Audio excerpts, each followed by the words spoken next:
92.7 big FM पर आप सुन रहे हैं बिग टॉकीज मशहूर फिल्म क्रिटिक और ऑथर भावना सुमाया के साथ। नमस्कार, मैं हूं भावना सुमाया और 92.7 बिग एफएम पर आप सुन रहे हैं बिग टॉकीज। बिग टॉकीज के आज के मेहमान बहुत ज्यादा खूबसूरत है। उनको देखकर ही मैं खुश हो गई हूँ। They are young and happening.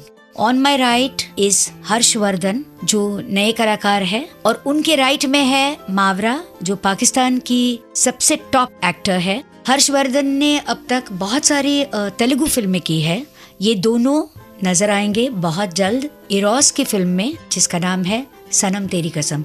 तो बताइए हर्ष कि आपको ये फिल्म कैसे मिली?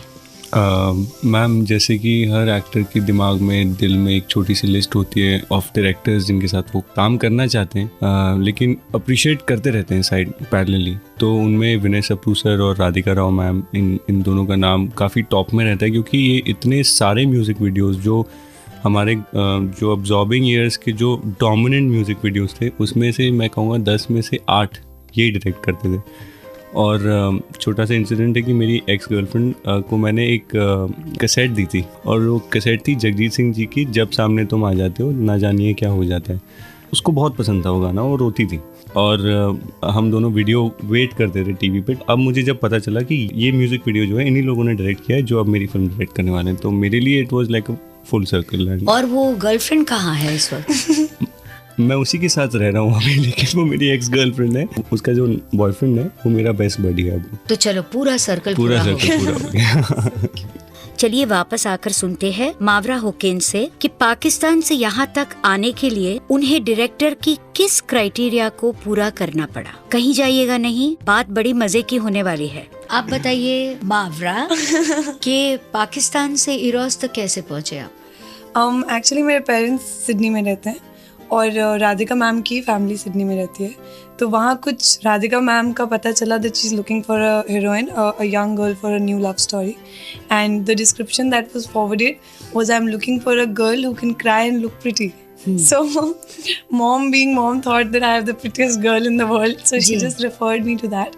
After that, fortunately I was an actor too in my own country, and Radhika ma'am ने मेरे कुछ serials देखे उसके बाद, and post that I was very fortunate. I was not auditioned. I was just given a call that you're on board with us. अब आप बताओ when are you coming? So it was a very warm and very quick entrance into the.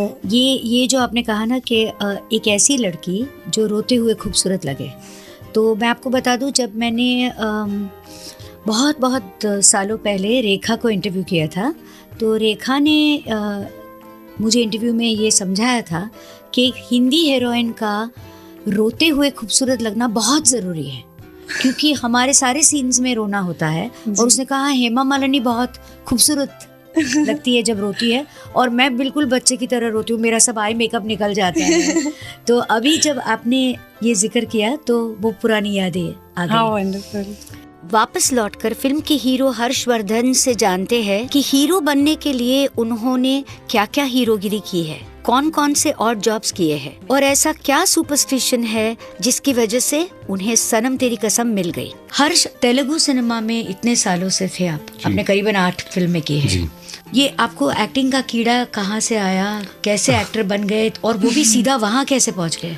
ये मैंने कुछ भी plan नहीं किया था मैं, लेकिन ग्वालियर में पला बड़ा हूँ एक्चुअली। तो वहाँ पे एक्टिंग के नाम से कोई करियर कभी किसी ने सुना नहीं था। तो मेरा पूरा बचपन ये फिगर आउट करने में निकल रहा था कि मैं कैसे समझाऊं कि मुझे इस टाइप का कुछ करना है। तो फिर मैं 16 साल के बाद मैं भाग गया वहाँ से, और फिर मैं दिल्ली गया। घर से भाग गए? जी। फिर दिल्ली गया। दिल्ली में मैंने added all odd jobs and सब कुछ मैंने। जैसे ऑड जॉब्स कैसे थे? मैंने STD बूथ में काम किया, फिर मैंने साइबर कैफ़े में काम किया, फिर मैंने DVD डिस्ट्रीब्यूट करी।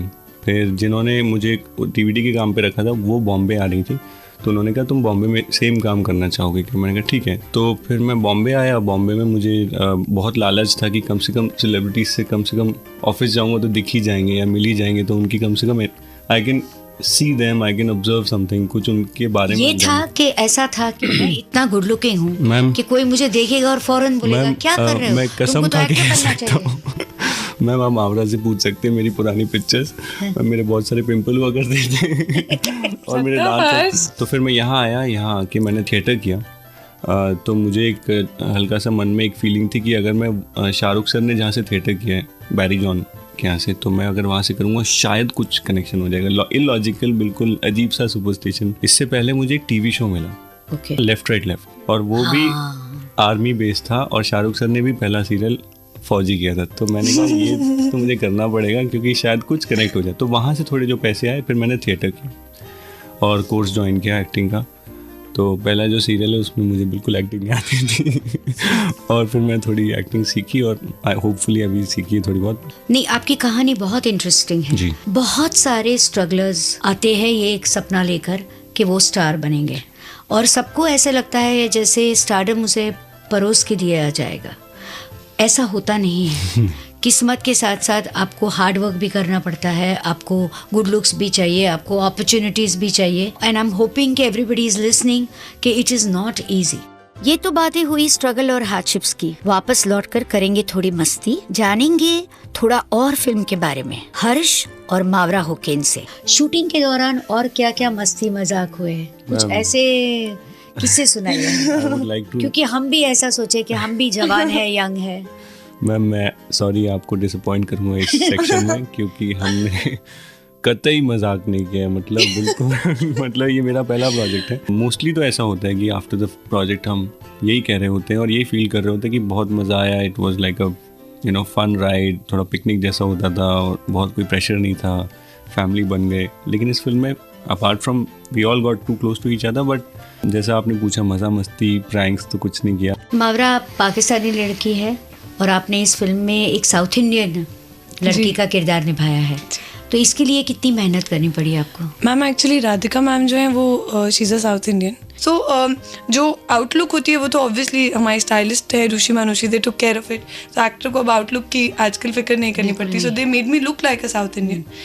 But after that I used to observe little things that Radhika ma'am used to do, and I think I have picked up quite a few What about things. the dialect? Did you have to speak ma'am in Tamil?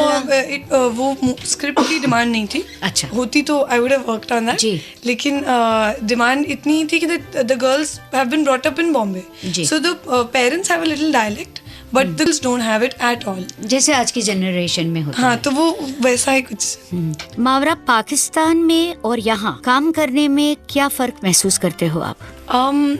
Ma'am medium का फ़र्क है क्योंकि वहाँ पे मैंने serial किया है और यहाँ पे आके मैं अपनी पहली फिल्म करी हूँ। मैंने पाकिस्तान में कोई फिल्म नहीं किया है। पाकिस्तान में लार्जर मीडियम ऑफ विजुअल वैसे भी सीरियल है। A serial star is any day bigger than a film star in Pakistan, but the ability to want to achieve excellence वो सेम था क्योंकि वहाँ पे बड़ा मीडियम है सीरियल। बट डिफरेंस मुझे शायद मैम मुझे नहीं पता डिफरेंस क्या है, मुझे नहीं दिखता। और मुझे कभी एक सेकेंड के लिए भी आई कैन क्लेम कि बॉलीवुड उतना ही आपका है जितना मेरा, जी, क्योंकि I have grown up to the Bollywood songs, Bollywood movies, तो कभी लगा ही नहीं कि बॉलीवुड किसी और का है। तो हमेशा जब अपना लगा तो when I landed into it I felt like I am home. इतनी छोटी सी बच्ची और इतनी बड़ी बड़ी बातें करती है। वापस लौटकर जानते हैं कि ये इतनी छोटी सी मेहमान का हर्ष ने ठीक तरह से ख्याल रखा कि नहीं परदेश में। और मावरा इतना जो प्यारा प्यारा बोलती है तो उनसे थोड़ी सी उर्दू भी हम सीखेंगे। जब आप यहाँ शूटिंग कर रहे थे, यहाँ का खाना, यहाँ का मौसम, यहाँ के लोग, कैसा लगा आपको? मैम बहुत डिफरेंट था वो। वहाँ पे ऑब्वियसली मैंने बहुत नई नई डिशेस ट्राई की। शुरू में ये लोग कुछ खाने की बात करते थे तो मैं पूछती थी कि वो क्या है जी। अब मुझे पता है इडली क्या है, डोसा क्या है, और कुछ एकदम और सांभर क्या है, ये सब मैंने वर्ड्स भी नहीं सुने हुए थे। थाली में खाते हैं आप लोग छोटी छोटी कटोरियों में डाल के। मैं पहले दिन आई तो मैंने बड़ी सी थाली में सालन डाल लिया और हर्ष में देख के बोला कि मावरा supposed to go like that. मैं बोला क्या हुआ? And he said सालन को कटोरी में, then he brought the कटोरी for me and said सालन इसमें डालो. So these are little things which I learned joyfully. ज़बान में फ़र्क लगता है? मैम बिल्कुल थोड़ा सा है। जब मैं कुछ बहुत अब हर्ष इस बात पे हंसेगा, जब मैं कुछ, अब तो मैम फिर भी मुझे आदत हो गई है, जिस तरह मैं दिल की जगह मन बोल देती हूँ, कुछ मैं सबको बोलते हुए सुनती हूँ तो मुझे भी अच्छा लगता है बोल के कि हाँ मेरा मन कर रहा है, या मुश्किल की जगह कि कोई दिक्कत तो नहीं हुई। तो ये छोटे छोटे वर्ड्स बोल के मैं बहुत खुश होती हूँ। लेकिन कभी अगर मैं कोई उर्दू का वर्ड बोल दूँ जो बहुत सलीस उर्दू हो, और मैंने एक दिन बोला कि हर्ष बंदा एहतियातन रख लेता, एहतियातन सेट पे तो शायरी हो रही है। And I said एहतियातन means कि to be a little careful and it's discreet. हाँ कि बहुत नॉर्मल वर्ड है। हाँ। और फिर मैंने कुछ और वर्ड, बेजरर। मैंने कुछ बोल क्या- दिया क्या? बेजरर, कुछ बेजरर। कुछ हरकत की मैम सेट पे। हाँ, वो क्या जो होता बहुत है? सेल्फलेस थी। और मैंने बोला कि हर्ष, इतना भी इंसान को बेजरर नहीं होना चाहिए कि आप अपना नुकसान कर लो। तो कहता है बात नहीं सुनी मेरी, बेजरर। बेजरर का मतलब बता दीजिए। मैंने कहा इसका मतलब है सेल्फलेस होना। फिल्म से क्या आप एक्सपेक्ट कर रहे हो अपने लिए? मैम दिल के 2 पार्ट हो चुके हैं। तो एक दिल, जो आधा दिल है वो सेटिस्फाइड है कि अच्छा काम कर लिया है। बाकी का जो पार्ट है मैम दिल का, वो अब सोच रहा है कि बस हम लोग जो वार्मथ फील कर रहे हैं ऑडियंस तक पहुंच जाए। घबराया हुआ है। हाँ मैम। और मावरा, आप क्या सोच रहे हो इस वक्त? दिल में क्या चल रहा है? मैम पर्सनली मुझे दिल में ऐसा लगता है कि जब इतना दिल से डिलीवर किया तो दिल तक पहुंचेगा। लेकिन साथ साथ मैं बहुत दुआ करती हूँ रोज़ कि दिल तक पहुंचे ज़रूर। दिल तक पहुंचेगा तो बहुत मज़ा आएगा। मैं आप दोनों को आशीर्वाद देती हूँ। अब ये मत पूछना आशीर्वाद क्या नहीं है। मैम, ये मुझे पता है। और मैं अभी से आपको बोल रही हूँ, ये फिल्म बहुत बड़ी हिट होगी। और Mawra, you are going to be the first Pakistani actress who is going to be taken very seriously by Hindi cinema. You have a career here, तो शिफ्ट होने का सोच लो अभी से। मुझे बहुत ही मजा आया हर्षवर्धन और मावरा हुसैन से बात करने में। आप जल्दी देखेंगे इन दोनों को फिल्म सनम तेरी कसम में, और आपको भी इनसे इश्क हो जाएगा। और मैं आपसे फिर मिलूंगी अगले हफ्ते एक और नई कहानी और कुछ नए किरदार को लेकर। और तब तक के लिए सुनते रहिए 92.7 बिग FM। 92.7 बिग FM पर आप सुन रहे हैं बिग टॉकीज, मशहूर फिल्म क्रिटिक और ऑथर भावना सुमाया के साथ।